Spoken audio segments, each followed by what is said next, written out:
돈에 욕심이 난다. 돈이 많았으면 좋겠다. 하지만 그렇게 갈망하는 돈을 한 번이라도 제대로 알려고 한 적이 있습니까? 돈을 하나의 인격체까지는 아니더라도 그리 갈망하는 돈이 대체 어떠한 속성을 가졌는지 궁금해할 만도 한데,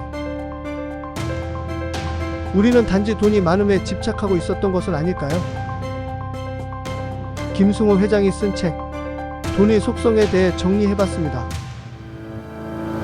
돈의 속성 저자 김승호는 한인기업 최초 글로벌 외식 그룹인 스노우 폭스 그룹의 회장이었습니다.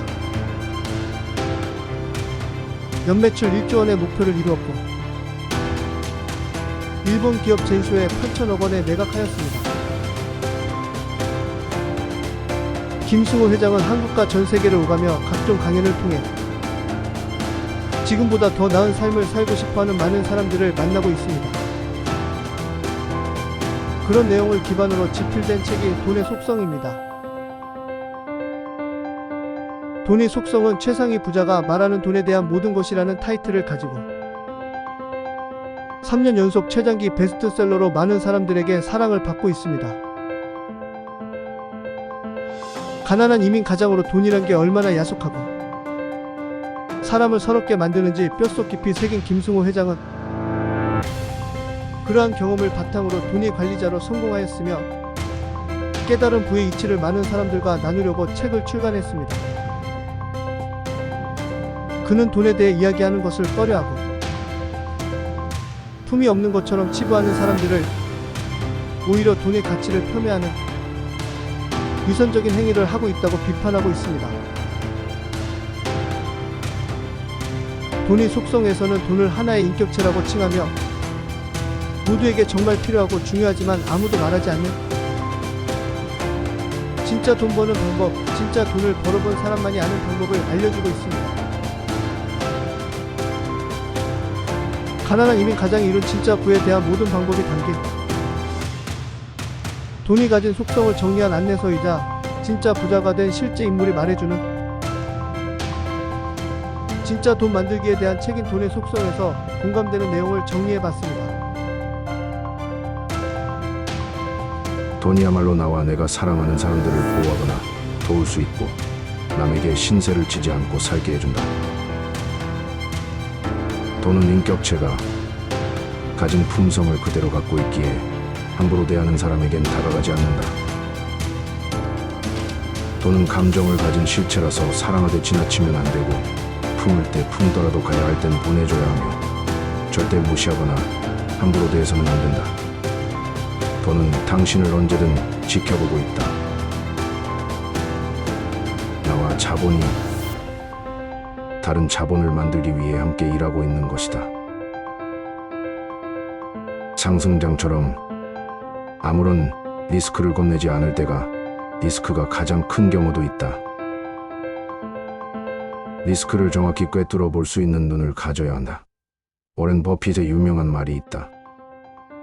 남들이 욕심을 낼 때 두려워하고 남들이 두려워할 때 욕심을 내야 한다.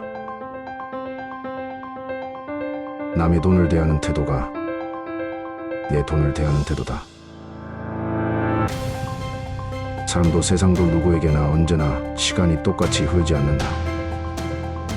돈도 마찬가지다. 좋은 포트폴리오는 투자자에게 평상심을 유지하게 해준다. 가장 빨리 부자가 되는 방법은 천천히 부자가 되는 것이다. 나의 독립기념일은 언제인가? 나의 운명은 나의 선택을 통해 결정된다. 남이 만들어 놓은 선택 안에서만 선택해야 한다고 믿으면 내 인생이 아니라 남이 만들어 놓은 인생을 살 수밖에 없다. 열심히 산다고 돈을 많이 버는 것이 아니다. 돈을 많이 번다고 부자가 되지도 못한다. 부자가 된다고 행복해지는 것도 아니다. 부는 삶의 목적이 아니라 도구다. 온 가족이 가난해도 똘똘 뭉쳐 함께 일하고 격려하며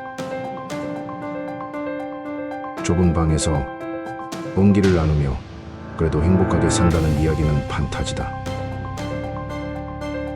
가난해도 행복했다 말하는 사람은 덜 가난했을 뿐이다. 20대, 30대에 충분한 수면과 정기적 휴가, 그리고 퇴근 후 취미활동을 즐기는 삶을 원한다면 그에게 워라밸이 보장된 40, 50, 60대는 없다.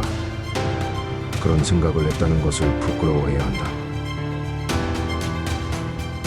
워라밸을 즐겼던 20대, 30대에게 닥쳐올 삶이란 치열한 20대를 보낸 사람들을 위해 40대 이후부터 살아가야 하는 일뿐이다.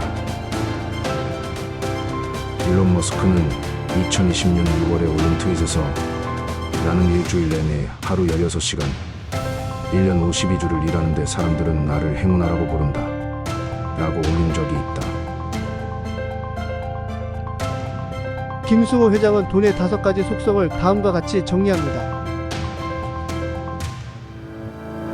첫 번째, 돈은 중력과 같은 성질을 지니고 있습니다. 중력은 무게가 무거우면 무거울수록 주변의 다른 물체를 끌어당기는 힘입니다. 돈도 똑같습니다. 돈이 많으면 많을수록 다른 돈들을 끌어당깁니다. 따라서 돈이 중력과 같이 작용하는 원리를 잘 이용하면 누구나 아무리 작은 돈이라도 큰 돈을 만들어낼 수 있습니다. 두 번째, 돈은 인격체입니다. 돈은 사람처럼 사고와 감정을 지니고 있습니다. 돈을 벌려면 돈을 인격체처럼 다루어야 합니다. 돈은 감정이 있어서 자기가 좋아하고 싫어하는 데가 있습니다. 따라서 작은 돈이라고 함부로 대하고 사치하고 술집이나 도박에 자신을 마구잡이로 사용하면 그 사람에게는 돈이 떠나게 됩니다. 그리고 돈은 생각이 있어서 우리가 좋은 일에 돈을 쓰면 그 돈은 친구들을 데리고 다시 돌아옵니다. 세 번째, 일정하게 들어오는 돈은 불규칙하게 들어오는 돈보다 힘이 셉니다. 일정하게 돈이 들어온다는 것은 큰 힘을 가지고 있습니다. 매달 100만원의 돈이 들어오는 것이 한 번에 1000만원 버는 것보다 훨씬 수입의 질이 좋은 것입니다. 한 번에 몰려온 돈은 실제보다 가치가 커 보여서 자신이 돈을 많이 벌게 된 줄 알고 사치를 하기 쉽습니다. 그리고 그 돈을 모으기가 극도로 힘이 듭니다. 하지만 꾸준하게 들어오는 돈은 계획적으로 저축을 하기도 쉽고 투자를 하기도 쉽습니다. 그래서 불규칙하게 돈을 버는 사람들은 그 돈을 정기적인 돈을 벌 수 있는 자산으로 옮기는 작업을 꼭 해야 합니다. 네 번째, 고생해서 번 돈은 공짜 돈보다 힘이 셉니다. 돈은 같은 1000만원이라고 해도 그 돈을 번 과정에 따라서 돈은 각기 다른 무게를 갖게 됩니다. 고생해서 번 1000만원과 카지노에서 번 1000만원은 결코 같은 돈이 아닙니다. 고생해서 번 돈은 자신의 시간과 맞바꾼 돈이라서 애착이 가고 자랑스럽고 소중합니다. 다섯 번째, 남의 돈에 대한 태도가 내 돈을 대하는 태도입니다. 내 돈은 엄청 아끼고 절대로 함부로 사용하지 않으면서 공금이나 남의 사용에 대해서는 무심한 사람들이 있습니다. 하지만 결국 남의 돈을 대하는 태도가 나의 돈을 대하는 태도와 동일해집니다. 내가 존중받으려면 남을 먼저 존중해야 하듯 내 돈이 존중받으려면 남의 돈도 존중을 해줘야 합니다. 유튜브에 알 수 없는 알고리즘에 의해 김승호 회장의 강연을 보게 되었습니다. 그의 삶과 돈에 대한 마인드는 저에게 새로운 시각을 열어주었습니다. 젊었을 땐 나이가 들면 다들 어느 정도는 성공해 있을 거라 생각합니다. 나만의 노하우와 경험이 쌓여 있을 거라고. 그러나 지금의 저는 아직도 어렵습니다. 단지 돈을 많이 벌고 싶다는 생각만으로 부자가 되기 위한 마음의 준비가 안 되었던 건 아닌지, 돈을 하나의 인격체로 보는 근본적인 의미를 알 필요가 있었던 것입니다. 그래서 읽게 된 책이 김승호 회장의 돈의 속성이었습니다. 사람들마다 품성이 다르듯 돈에도 품성이 있고 성격이 있다고 합니다. 품질이 좋은 돈을 모으려면 삶에 대한 확고한 철학을 가지고 작은 돈을 소중히 대하면 큰 돈을 데려온다는 것입니다. 돈을 함부로 생각하지도 않았지만 진지하게 생각해 본 적은 없었기에 신선한 발상이었습니다. 지금부터 돈에 대해 정확히 이해하고 실천해도 늦지 않으리라 생각합니다. 감사합니다. 85%였습니다.